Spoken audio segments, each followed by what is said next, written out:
ಸ್ವಾಮಿ, ನಂದು ನಮ್ಮ ಯಜಮಾನ್ರದ್ದು ಬೆಂಗಳೂರು. ನಾನು ಗಾರ್ಮೆಂಟ್ಸ್ ಫ್ಯಾಕ್ಟ್ರಿಲಿ ಕೆಲಸ ಮಾಡ್ತೀನಿ. ನಮ್ಮ ಯಜಮಾನ್ರು ATM ಸೆಕ್ಯೂರಿಟಿ ಕೆಲಸ ಮಾಡ್ತಾರೆ.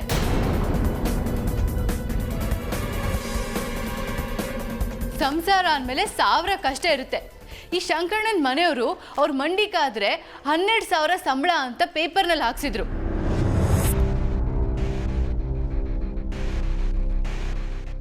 ATM ಕಾದ್ರೆ 6,000 ರೂಪಾಯಿ ಸಂಬಳ.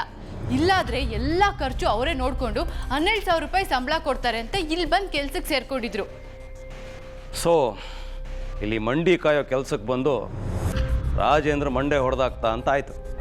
ರೀ ಸ್ವಾಮಿ, ಏನ್ರಿ ಮಾತಾಡ್ತೀರಾ? ನಮ್ಮ ಯಜಮಾನ್ರು ಒಂದಿನಾನು ನನ್ನ ಮೇಲೆ ಕೈ ಮಾಡ್ದವ್ರಲ್ಲ, ಅಂಥದ್ರಲ್ಲಿ ಕೊಲೆ ಮಾಡ್ತಾರಾ?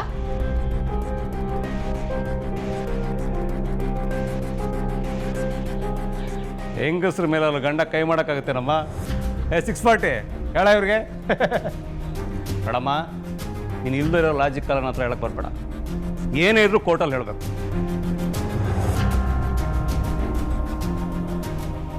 ಆಯ್ತಾ? ಎಲ್ಲ ಹೊರಡಿ ಈಗ. ನಿನ್ನ ಗಂಡಂಗೆ ಏನೂ ಮಾಡಲ್ಲ. ರಾಗಿಗೆ ಊಟ ಹಾಕ್ಬಿಟ್ಟು ಚೆನ್ನಾಗಿ ನೋಡ್ಕೊತಿ. ಆಯ್ತಾ? ಹೊರಡ್ರಿ. ಅದೆಲ್ಲ ಆಗಲ್ಲ. ನಮ್ಮ ಯಜಮಾನ್ರನ್ನ ಕರ್ಕೊಂಡೇ ಇಲ್ಲಿಂದ ಹೋಗೋದು ನಾನು. ಅದ್ಯಾವನು ರಾಜೇಂದ್ರ ಪಟೇಲನ್ ಕೊಲೆ ಆಗಿದೆ ಅಂತ ಇದ್ದೀರಲ್ಲ, ಅವತ್ತಿನ ದಿವಸ ನಾನು ನಮ್ಮ ಯಜಮಾನ್ರು ಚಿಕ್ಕ ತಿರುಪತಿಗೆ ಹೋಗಿದ್ವಿ.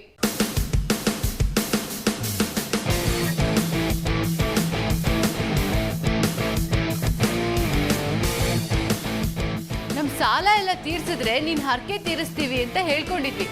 ಚಿಕ್ಕ ತಿರುಪತಿಯಿಂದ ಹೊರಟು ನಮ್ಮ ಮದುವೆ ಮಾಡಿಸಿದ ಗೊರವನಹಳ್ಳಿನಲ್ಲಿ ಒಂದು ಹರಕೆ ತೀರ್ಸೋದಿತ್ತು. ಅಲ್ಲಿಗೂ ಕೂಡ ಹೋಗಿ ರಾತ್ರಿ ಬಂದಿದ್ದು.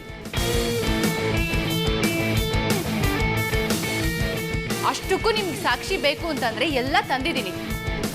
ನಿಮ್ಮ ಕತೆಗಳನ್ನೆಲ್ಲ ನಮ್ಮ ಎದುರಿಗೆ ಹೇಳಿದ್ರೆ ಏನೂ ಪ್ರಯೋಜನ ಇಲ್ಲ. ಸೋಮವಾರ ನಿಮ್ಮ ಗಂಡನ್ನ ಕೋರ್ಟಿಗೆ ಪ್ರೊಡ್ಯೂಸ್ ಮಾಡ್ತೀವಿ. ಅಲ್ಲ ರೇಟ್ ವಾದ ಮಾಡಿಸಿ. ಸಾಕ್ಷಿಗಳನ್ನ ಅಲ್ಲಿ ಕೊಡ್ತೀನಿ. ಇದು ನಿಮಗೆ.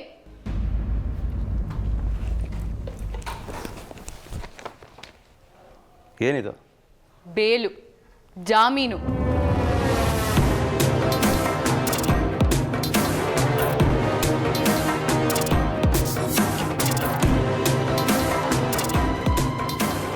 ಅಲ್ಲ, ಇಷ್ಟು ತಿಳ್ಕೊಂಡವಳಿಗೆ ಜಾಮೀನ್ ತರಕ್ ಗೊತ್ತಿರಲ್ವಾ ಸಾಹೇಬ್ರೆ?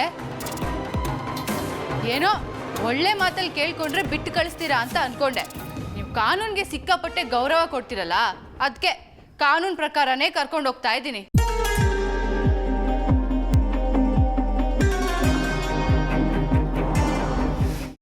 ಅದನ್ನೇ ಮನಸ್ಸಿನಲ್ಲಿ ಇಟ್ಕೊಂಡು ಯೋಚನೆ ಮಾಡ್ತಾ ಇದ್ದೀಯಾ? ಮೊದಲು ಅದರಿಂದ ಹೊರಗಡೆ ಬಾ.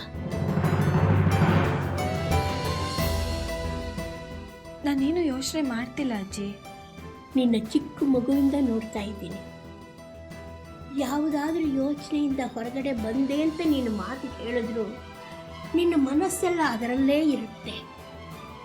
ಅದಿತಿ, ಯಾವುದ್ರ ಬಗ್ಗೆ ಯೋಚನೆ ಮಾಡ್ತಿದ್ಯಾ? ಶ್ರೀಚಕ್ರ ನಮ್ಮ ಕೈವಶವಾದ್ರೆ ಇಡೀ ಜಗತ್ತೇ ನಮ್ಮ ಪಾಳೆ ಪಟ್ಟೆ.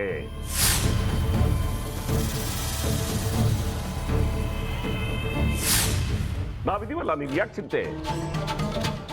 ನಮ್ಮ ಆಸೆಗಳೆಲ್ಲ ಪೂರೈಸುತ್ತೆ. ಅದಕ್ಕೆ ನಾನು ಹೇಳಿದ್ದು ನಮ್ಮ ಜೊತೆ ಕೈ ಜೋಡಿಸು ಅಂತ.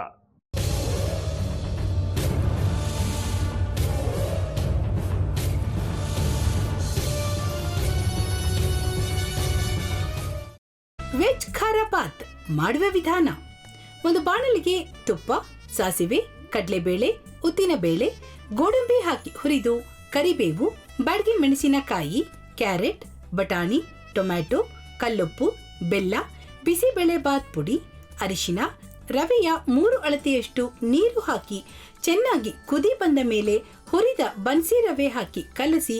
ಈಗ ವೆಜ್ ಖಾರ ಬಾತ್ ಸವಿಯಲು.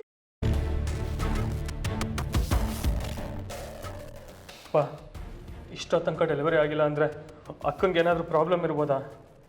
ಆ ಥರ ಏನಾದರೂ ಇದ್ದರೆ ಡಾಕ್ಟ್ರು ಬಂದು ಹೇಳ್ತಿರ್ಲಿಲ್ವ ರವಿ?